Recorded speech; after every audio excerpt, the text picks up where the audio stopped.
નમસ્કાર વહાલા વિદ્યાર્થી મિત્રો, આપ સૌનું સ્વાગત છે આપણી એજ્યુકેશન બ્રેન ચેનલમાં.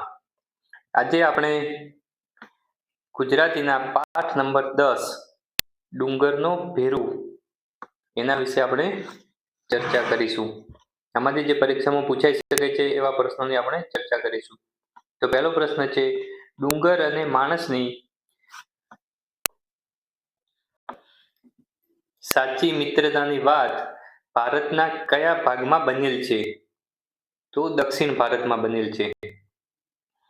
બીજો પ્રશ્ન છે, દુકાળ પડ્યો ક્યારે ન કહેવાય. અહીં ન કહેવાય પૂછ્યું છે, ખાસ ધ્યાન રાખવાનું છે. તો જ્યારે કે માફકસર વરસાદ પડ્યો હોય, જેટલો જરૂર હોય એટલો જ વરસાદ પડ્યો હોય એને દુકાળ પડ્યો ન કહેવાય.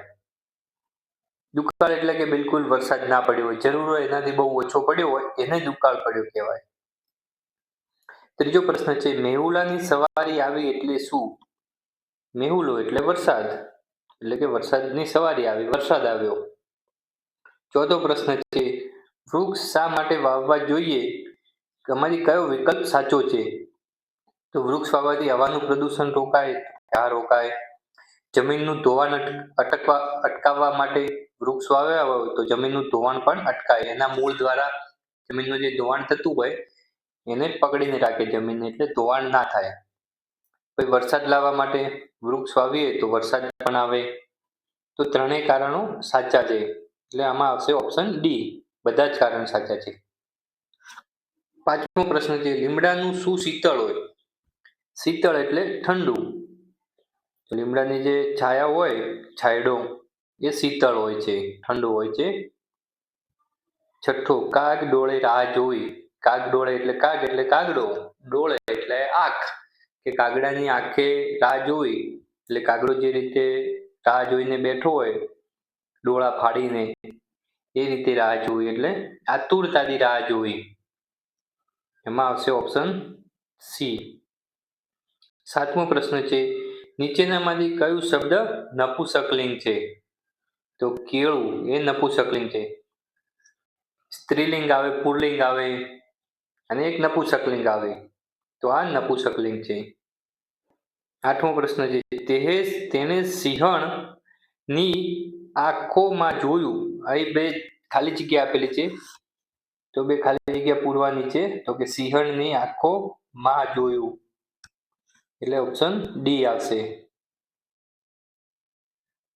નવમો પ્રશ્ન છે, સમડી ખાલી જગ્યા માળો ઊંચા ઝાડે છે. તો એ યોગ્ય વિભક્તિનો પ્રત્યય લખવાનો છે.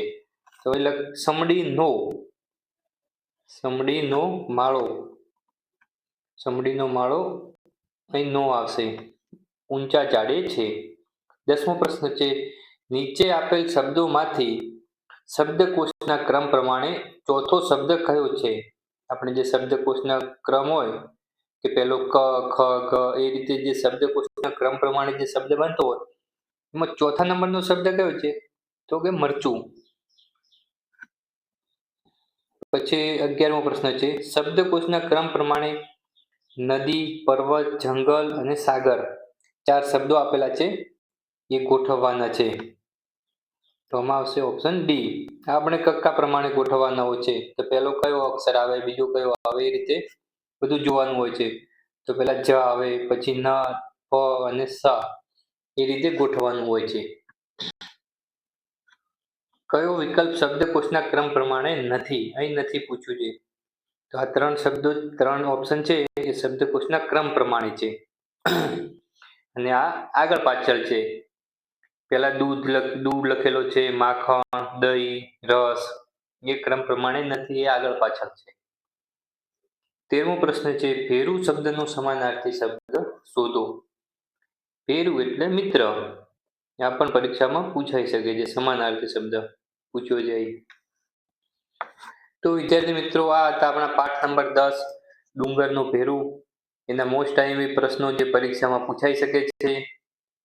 અને હવે આપણે મળીશું આગળના નેક્સ્ટ વિડીયોમાં. ત્યાર સુધી બાય બાય.